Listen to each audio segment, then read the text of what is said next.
Good afternoon, boys and girls. David Creel, world's best double eagle coach, with my friend from Nashville, Tennessee, Aaron Walker, aka Big A, who is a published author of View from the Top, and he has his Iron Sharpens Iron mastermind group. How are you today, Aaron? Hey, David, buddy, I'm doing good. We should be on the golf course today. Why are we indoors? Well, because I'm in Texas and you're in Tennessee. For I starters. know, but we could make that happen pretty easy. It wouldn't take too long, a couple of hours. We could meet somewhere. But hey, we'll save that for next time. Maybe so. I live in the Houston area, so I can't be anywhere outside of the state unless we're going to Louisiana in 2 hours. And okay, you need to move to Nashville where we have these flights out of here. You know what though? Delta pilots are on strike now, so we probably can't get anywhere. So we'll save the golf game for later. I think I could take you though, David. Just to be honest with you, I think that I could take you in a round of golf. What do you think? I would say possibly. It depends on who shows up today, I guess. Oh, okay. I shot 73 a couple days ago. You did? Did you play the back also? Or you played both sides? Oh, I'll stick to my comment. So we'll just have to see what happens later. Man, how could we have a great conversation today? Where do we want to go? Well, we're going to put our attention on you. Yeah. For the next however long it takes. So what would make this an amazing conversation for you? You know, what we've been talking about a lot is eradicating isolation, because, you know, going through the pandemic, we've really had a hard time lately. And, you know, as a coach, you know how important it is to be in community. And I would love to dive into what eradicating isolation could look like for your listeners. What do you think the next best step that could and should be done to eradicate that? You know, let's go way back just for a second. If I could just give context to this conversation. I live in Nashville, Tennessee, been here 62 years now. Back about 2.5 decades ago, a buddy of mine approached me and asked me to join his mastermind group. And I said, I don't even know what a mastermind group is. Like, what is that? And he started laughing. He said, just show up at my office and I'll introduce you to the guys that's going to be there. And I said, you know, I don't really want to do that.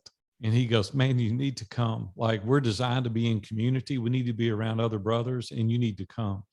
So I came home. Robin and I have been married 42 years now. So what is that? 15 years into the making. I said, Robin, I don't want to go. I said, because I know this guy's going to be all up in my business. He's going to be asking me hard questions. And to be honest, I don't want to answer those questions. And she said, go and just check it out. Just see what it's like. So David, I go and I sit there and, you know, I'm cordial and polite and I meet the other people in the room. You and I've got a mutual friend actually that was in that group at the time. And they were pretty cool, like pretty cool guys. And I sit there and listened, and I was quiet for the first probably 3 months. Like every Wednesday we would meet. And one day I was in there and one guy started talking about some challenges with his kids. And I thought, man, he's getting pretty raw here, you know, in front of these guys that he doesn't know that well. And the following week, this guy started talking about some financial cash flow issues he was having. And I'm like, dang, man, I didn't see that coming. And then I don't know, a week or so later, a guy was sharing about some challenges with his spouse, said, we're having some relationship issues. And I start laughing internally, not at the guy, but I started laughing internally. And I came home and I said, Robin, I have found my people. She said, what do you mean? I said, they're more screwed up than I am. I said, I have found my tribe. And so it took me on a journey, David, for the next 12 years of really being vulnerable and transparent and getting all the craziness out of the way in front of a group of guys that I could really trust. And it changed my life, completely changed my life. And so today we started Iron Sharpens Iron, you know, about 9 years ago. And today we get to help people all over the world. We have 150 members in 15 groups. We're in about 5 different countries now around the world. And we're helping people eradicate isolation out of their lives and getting them on a trajectory that they've never experienced. And so it's something really near and dear to my heart, because we need people around us. We need trusted advisors that can walk this journey with us, that can walk in lockstep, that can have that camaraderie that I've been able to experience now for over 2 decades. And what do you think, what was your first thought whenever you realized that you found your tribe or your people? What was the first thing that popped into your head? Well, the first thing was that I had been living behind a facade. I had been not really being truthful, not in a lying standpoint, but being honest with who I am, what my superpowers were, and then what the kryptonite was in my life and what my blind spots were. And for the first time, I felt safe. I felt like I could go and share these trials and tribulations. Like, 42 years of marriage is great, but it's not all, rainbows and sunshine, right? And so you have to have a place to go. Like, I don't understand. I've never been here before. When my teenagers would misbehave, it's like, I don't know. I'd never been a dad to a 16-year-old before. Or when I reach a threshold in one of our businesses, like, you know what? I don't know what to do, because what got me here is not going to get me there. And like, I don't know what the next right thing is to do. So I would wing it. I would just go in, man, the eras, the challenges that I was up against. There were so many failed attempts at doing the right thing. But when you have people that you do life with on an ongoing basis, they can help you dodge some of those landmines that we have in our lives today. And so it just introduced me to a whole another world of being able to take that facade down and saying, hey, I'm good at some areas, but I suck really bad at some other areas. And I need you guys to help me figure it out. And so the eye-opening experience for me was realizing that real strength begins at the intersection of vulnerability and transparency. Now, we can't go do that in front of the world. They don't know us. They think we're crazy. Sure. But man, when you meet with the same people day in and day out, month after month, year after year, they have context to your situation, and then they can help you make a decision. So what I heard you say out of that was whenever they started sharing this, you might have had the similar feelings, but what that made you was, hey, I'm human. Sure. And they're human too. There's no superhuman human beings here. Right. We all put our pants leg one on the other, but vulnerability is a true superpower. Yeah. And that's what most people don't have. Most people don't want to be vulnerable because they don't want people to know that they have challenges and trials. See, the thing people believe in their minds is that if they know the truth, they won't like me anymore. Or if they know this about me, they won't invite me to the party. Or if they know this, they won't enter into a business conversation. There's nothing further from the truth. What it does is it endears you to those people. It gets them to realize and accept you for who you are, right? Warts and all. And it allows you to do the same with that person. That person goes, oh, you know what? When you cut them, they bleed just like I do. And now we're on a playing field that's level, that we each can help one another dodge some of those landmines that are out there. I would go oftentimes in that group and I would say, hey, I'm going to do this. I'm going to go home and tell Robin this. And one of the guys that said, been married 10 years, my senior, yeah, you do that, you'll catch your hind end on the couch tonight. Here's what you need to do. And I was like, I didn't even know to know that. I didn't even know to think that way. See, masterminds provide one of the most beneficial assets on the planet, and it's called perspective. Because no matter if you want to see it a different way, you were raised a certain way. You have a certain set of filters, right? You couldn't even think differently if you wanted to. We need other people's perspective in order to align ourselves in a way that we can make different choices. I was at a conference not long ago and I heard Jeff Hoffman speak. He was the founder of Priceline. He's a multi-billionaire. I mean, the guy's made an incredible amount of money. And he said in the talk, 10% of everything that he reads has nothing to do with anything he's involved in. And I got an opportunity to talk to him after the conference. And I said, help me understand that. He said, well, you see, it opens up a whole new horizon because we don't even know some of these things exist. And he said, the irony of this, my best intentions served me well, but the things that really made me the most money was the things that I read that had nothing to do with anything I was involved in, because it opened up a whole new world for me. I was able then to make application in other areas of my life because I learned something. I was introduced to something new, and it just opened up a whole new world. So I want to encourage your listeners today to really venture out. Don't get so tunnel vision that you can't hear other people's perspective. You can't get other insight. You can't at least listen, right? You may not agree with them, but if it is something that maybe there's an opportunity, if you try some different things, it could really open up a whole new venture for you. Yeah, I heard the story of, I believe it was Thomas Edison, who was apparently a terrible fisherman. Huh. But the reason he would go fish every single day for about an hour, he would never catch anything because he wouldn't use any bait. But when he was fishing, when you don't catch anything, people don't bother you. And that gave him time to think. But when he was fishing, he was using a bamboo fishing pole. And then he said, oh, I wonder if this bamboo would work for whatever he was working on. And if he'd have been so stuck in the lab or reading his scientific journals or whatever, he wouldn't have come to that conclusion. And the bamboo stick he was using turned out to be exactly what he needed for whatever experiment he was working on.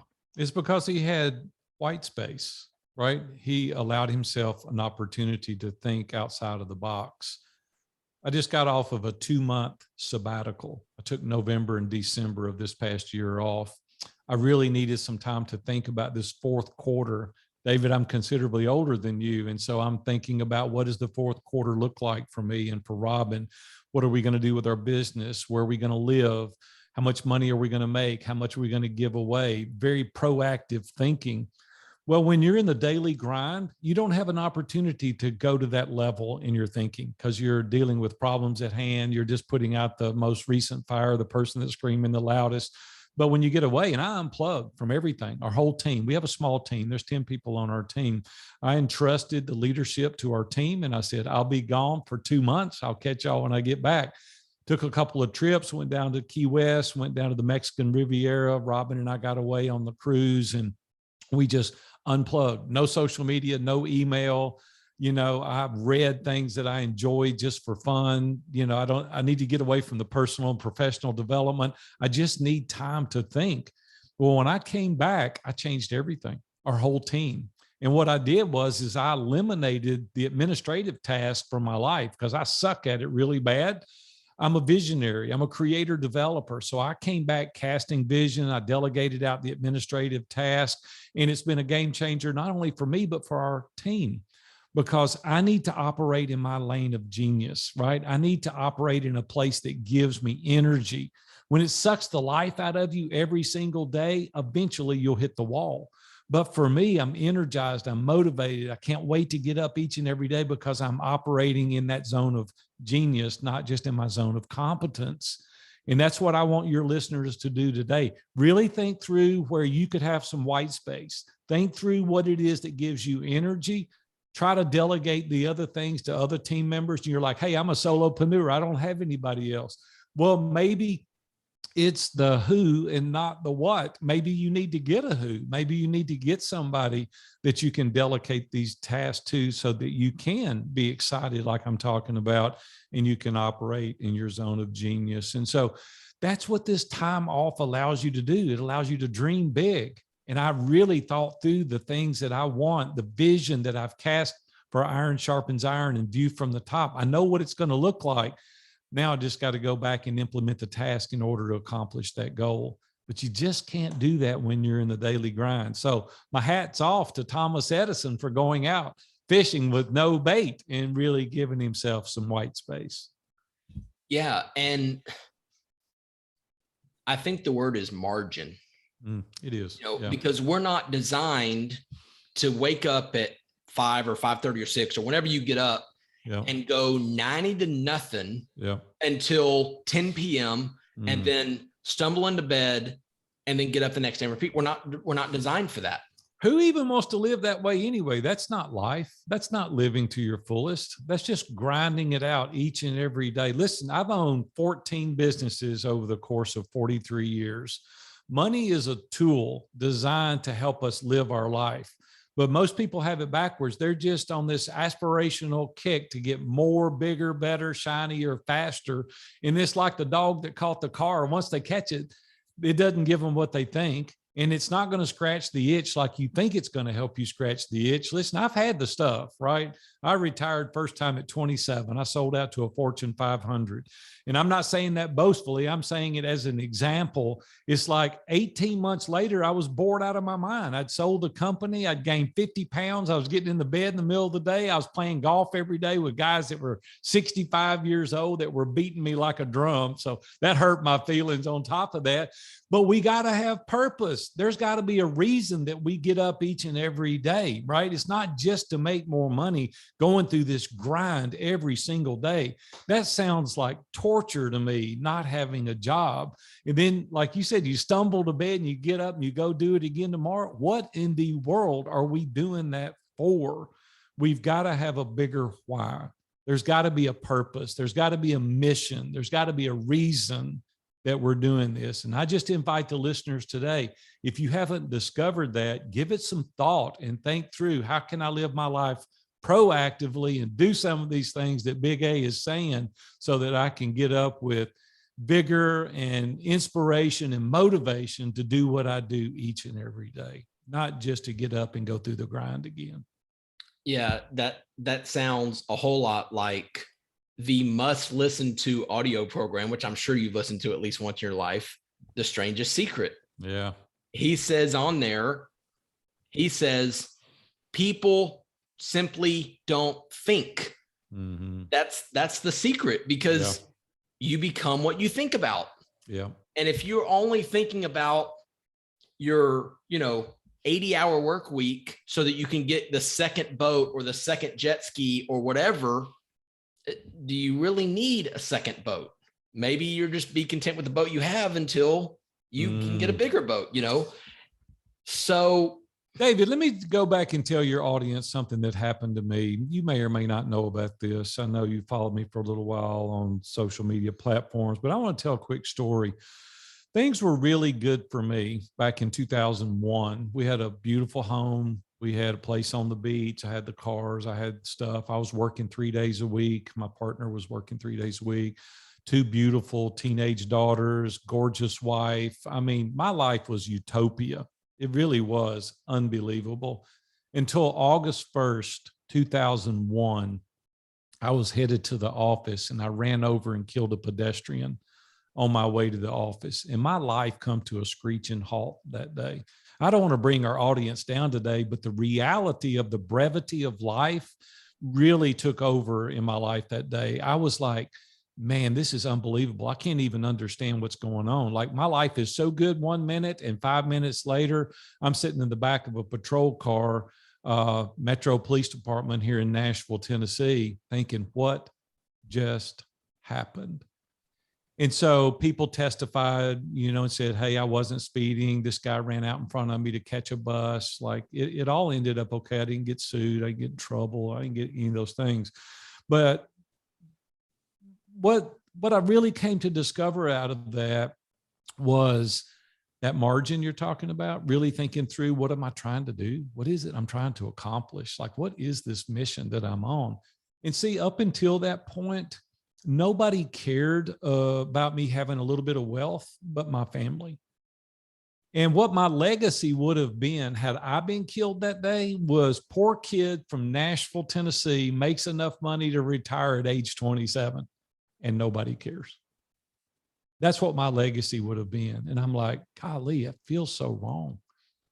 What I want my legacy to be is, hey, David Creel's life is better as a result of having interacted with me, because I connect him to people. I encourage him. I challenge him. We build a friendship. We share, ideas. We challenge one another. And when I do get laid parallel one day, as I get older, you can say, hey man, that dude right there, he helped change my life. As a result of me having this epiphany, I've focused outward instead of inward. I'm helping people accomplish their goals and dreams today. That's why we started Iron Sharpens Iron Mastermind. That's why Hundreds, if not thousands of lives are being changed now as a result of being in our mastermind, because we're introducing people to community. We're connecting them. We're challenging them. We're helping them maximize their life each and every day. And they're better dads. They're better husbands. They're better business people. They have motivation. They have inspiration. They have a reason to get up each and every day. And the irony of that is because now we wrote a book called How to Live a Life of Success and Significance. It's called View from the Top. I help you understand, go for it, make money. I want you to make money. I hate it when people with money go, money's not important. I want to go, you liar. Let's take it away from you and see how important it is. Like, it's real important, because I have a nice house. I have a nice car. We take nice trips. We're about to take the whole family to Florida. I've rented a place down there in Florida for the whole family. And it's like, you can't do that if you're broke. Okay. So go make money. I want you to make money. Don't make money your God, though. Don't make it your sole reason that you get up each and every day. I had all that, and that was fine, but nobody cared. It didn't impact anybody else's life. Now we're transforming lives by the hundreds, and it's because I'm focused. And here's what's funny. I make more money now than I've never, ever made in my career. And I've owned 14 businesses. When you do it right, when you really focus on helping other people, it is true what Ziegler says. If you help enough people to get what they want, right, then it's going to be no problem to get the things that you want. It's just that your wanter changes. You know now what it is that you need to go after. And it's just, David, so much more gratifying to live a life when you're looking outward than it is when you're looking inward. Yeah. I mean, the two richest people on the planet right now are Bezos and Elon Musk, and they serve a whole lot of people. So they get the rewards that come with it. And, you know, the Bible says you're not that important. Yeah. You know, take your eyes off yourself and look for other people to help, you know, because then whenever you help someone else, you get a double benefit, because you get the blessing of helping them, and then you get whatever they tell you back, you get it coming and going. Yeah. And that's kind of the way it was set up from the begin with. You know, what's cool about that, David, is that you're changing the dynamics of that person's life, and the ripple effect, right, is changing the family tree. Because if you can really encourage and teach and train other people to do it properly, obviously they're going to train and teach their children to do it differently. And that's what we're seeing so much success today, is a lot of people weren't fortunate enough to have mentors. They didn't have a great family environment, and they've had to wing it and learn on their own. And some people have learned it wrong. You know what I'm saying? And so this way, it just teaches people to get on a trajectory that their life is better once they get on a solid footing. And then they can teach their children and their grandchildren to do the same. So it's very rewarding. It's very gratifying when you help other people see the light and accomplish their goals and dreams, all the while sharing this idea of success and significance. And so it's just really encouraging to us to get to do that each and every day, and building a community called Iron Sharpens Iron, and seeing other people tagging on to bringing their friends and them being involved. We've had people meeting 7, 8, 9 years in the same group. See, they're building these trusted advisors that they can go and share their life with and get real insight. You know, this is kind of funny. I had lunch with a guy not long ago, and I said, you know, I've been thinking, Robin and I have, as we near retirement age, you know, I'm not ready to quit. So it's going to be years before I do, but I may slow down a little bit. I said, I'm thinking about buying a condo down in Florida. What do you think about that? He goes, yeah, Big A, I think that'd be a good thing. And I said, why do you think that'll be a good thing? He said, well, you said that you wanted a condo down there. I said, do you think I can afford it? And he thought for a minute. He goes, well, you've owned all those businesses, and yeah, I think you could afford it. I said, well, the truth is you don't know. He said, what do you mean? I said, well, the truth is you're trying to give me advice, and you really don't know. You don't know Robin. You don't know my kids. You don't know my grandkids. You don't know my history. You don't know what my aspirations are. You don't know my propensity in work. You don't know if I'm a creator, developer, or a maintainer, manager. You've never seen my finances. I may be leveraged to the hilt, and you have no idea. Yet you're sitting there trying to give me advice on it would be good to buy a condo in Florida. And the truth is, you don't have a clue. And he goes, no, I really don't. See, that's what we do in life. We go out and try to get advice from people, and they can't answer all those questions. And they can't give us advice that is applicable to us, because every tub's got to set on its own bottom, right? Every person is different. And unless we know those things about people, the advice we give them is blanket information, and it may not be applicable to them whatsoever. But when you're meeting with non-biased, trusted advisors on a weekly and monthly basis, annually for decades, they have all the answers to those questions, and they can give you advice that is applicable to you today. That's why a lot of people hearing me right now think, hey, I'm pretty good. I'm doing pretty good. Listen, you don't want to build trusted advisors when you need them. You don't have time to build them then. You want to be building them prior to needing them. The other thing is, oftentimes it's pretty arrogant for us to think we can walk alone. Well, you can go faster if you want to go alone, but you can go farther if you want to go with a tribe. And the thing is you think you may be doing okay, but you don't really know how much better you could be doing unless you subject yourself to the scrutiny of people that are around you on a daily basis that are trusted advisors that could help you possibly go to a whole nother level. I think it's a stewardship issue. I think that it's incumbent on us to be the best steward over the gifts and the skills that we have today, not just do it mediocre. Right? I don't want no mediocrity in my life whatsoever. I don't want to do it mediocre. I want to do it to its fullest. Listen, this is not a trial run. What we're doing right now is our life. This is not like, we don't get a do-over. Like, we need to maximize this time right now, today. And oftentimes we don't even know, because we have nothing to measure against. And so I want to encourage your listeners today to think through, who are your trusted advisors? Who's helping you make decisions? Who are your 2 a.m. friends? Who's your board of directors? Who are the people that's in your corner that you can go to in times of need? Who is it that can give you that encouragement and that aspirational goals, and who can lift your arms when you're tired, or maybe borrow their strength when you're pretty weak? Who are those people in your life? You know, it's really sad, because most people only have 2 friends. 87% of all people only have 2 friends that they can really say knows the answers to those questions. And I just want to say, man, that if you really want to excel in life, God designed us to be in community. Yeah. And I think the quotation that comes to my mind about that is from Zig Ziglar. And he said, if you go out looking for friends, you'll find people scarce.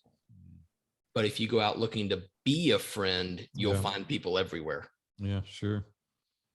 But that's not where it's not about you. That's about where it's about other people first. Right. And then that's where you be a friend. Yeah. You know? So you said you're more excited now than you have been in the last many years after your kind of 2-month unplugging sabbatical. Yeah. So what's the next step for you? Yeah, we're growing. Iron sharpens iron. God really put a burden on my heart to not just say it's limited to this amount of people. It's like, there's so many lives being changed. Why would I not want to share that with other people? And so what we've done is spent the last 2 years building the infrastructure, getting the systems and the processes in place, really building the super highway in order to take this community to, the next level. And so what we're doing is building a tribe. We've built an amazing community called Iron Sharpens Iron. And so, yeah, that's what's exciting about me now. I've gotten out of the way. The administrative tasks are on our team. I'm promoting, showing people the way, helping encourage them, and showing them that there's another life out there, and it's surrounding yourself with trusted advisors. So yeah, that's what's encouraging and exciting for me today. Awesome. And it seems like whenever you said you were one way and then you had that sabbatical and now you think differently, it seems like you are much more present. I mean, you're focused on the future too, but all you can do about it is what you can do in the next, 2 minutes is all you can right now. That's right. So it's present when you're present. Right. And don't, yeah. Okay. So at one point, yeah, okay, you were trying to do everything yourself and you weren't trying to delegate, but now it's like, now you've realized a whole new world because you're like, oh, this person can do this better in their sleep than I could ever do. Yeah. Reading and reading and reading and studying. Yeah. Yeah. Donald Miller's new book, Who Not How, is a must read for your audience. It's a fabulous book.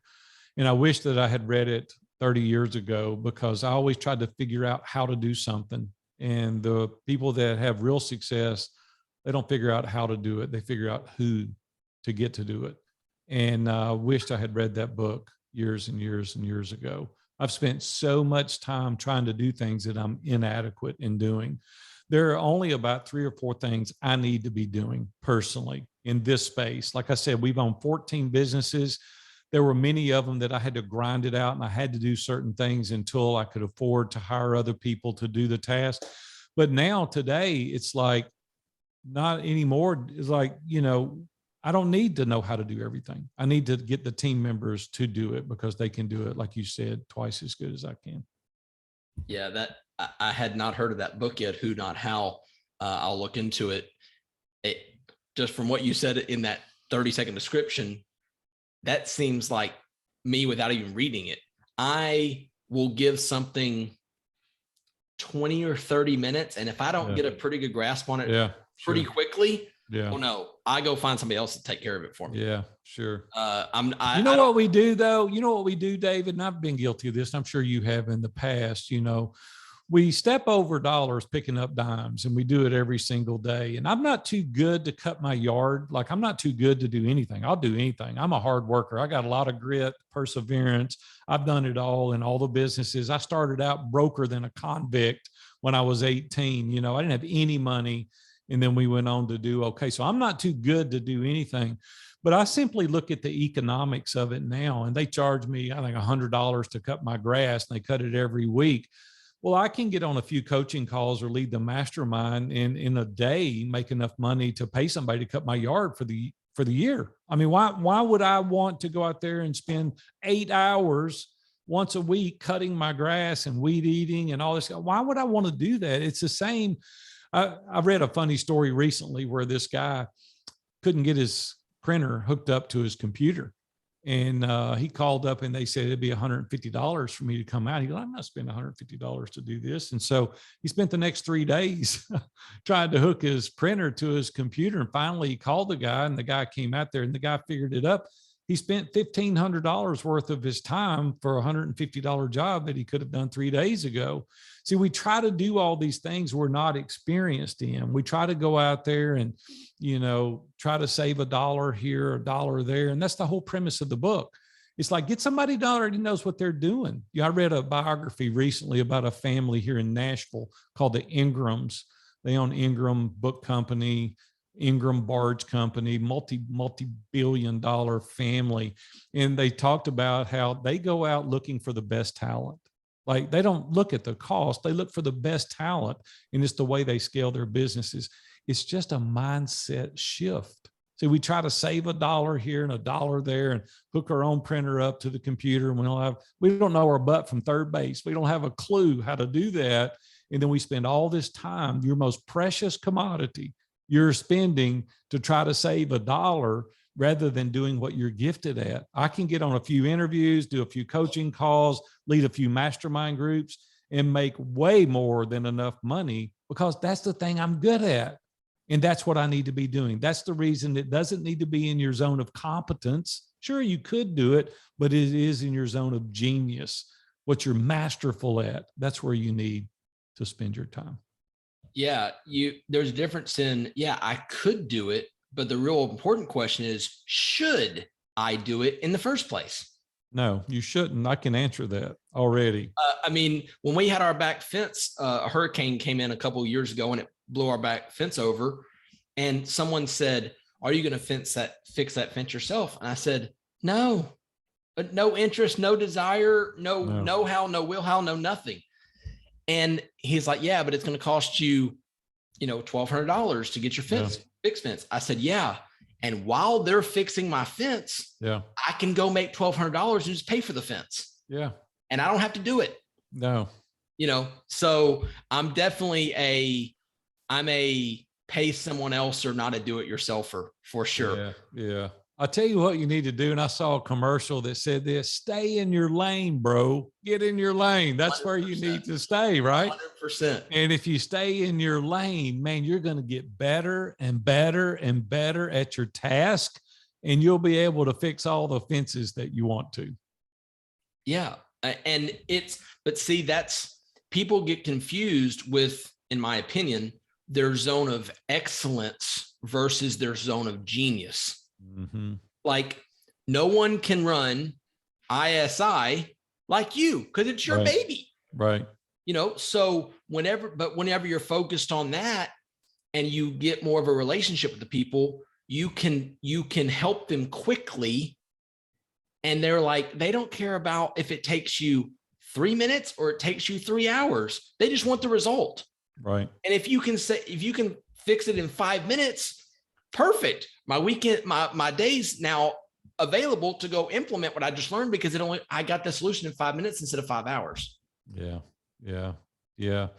It's all about the time, man. It's all about the time. And so, yeah, that's what we need to do. But there again, it goes back to community.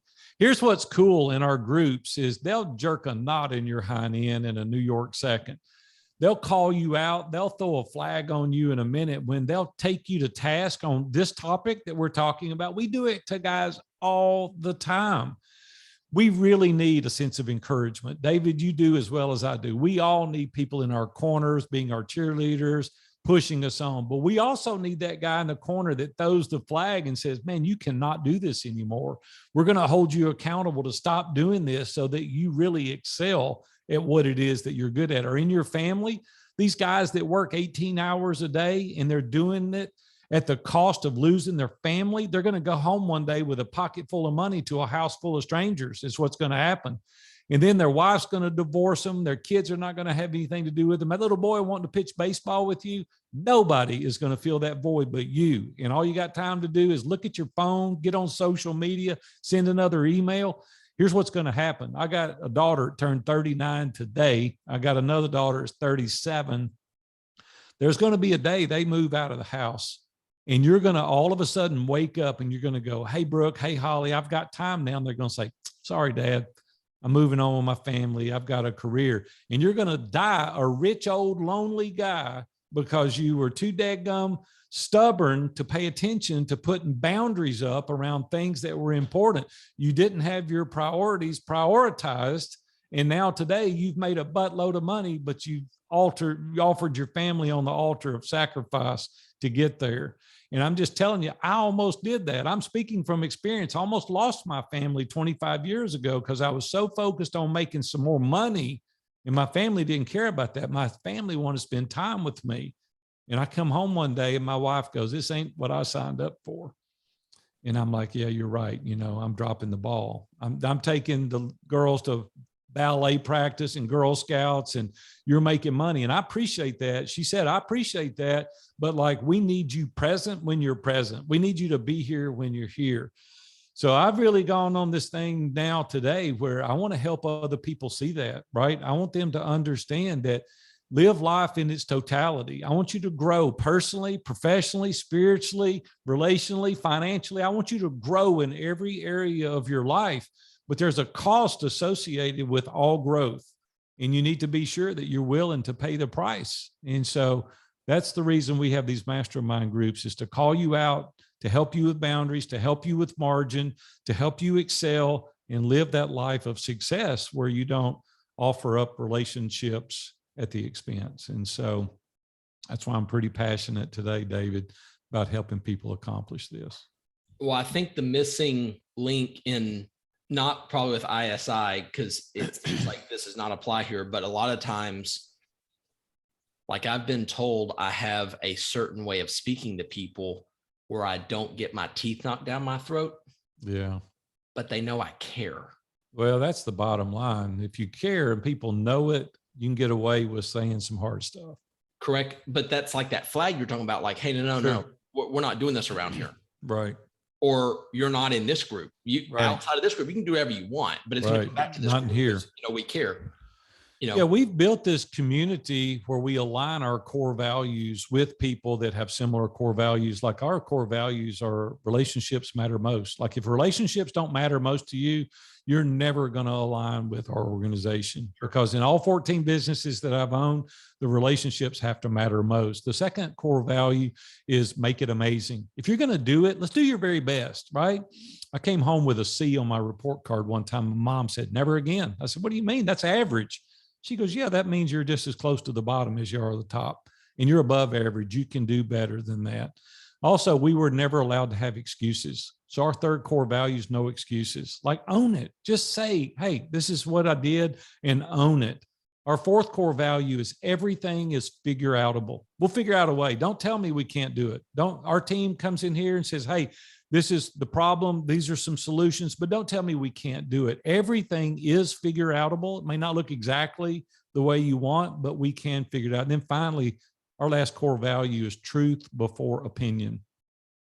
I personally am a Christ follower, and truth for me is God's word. And that's where the flag is in the ground for me. And I point back to that to find truth. I think we all have to have truth. We all have to be able to point back to a place that we can say, hey, this is the reason I do what I do.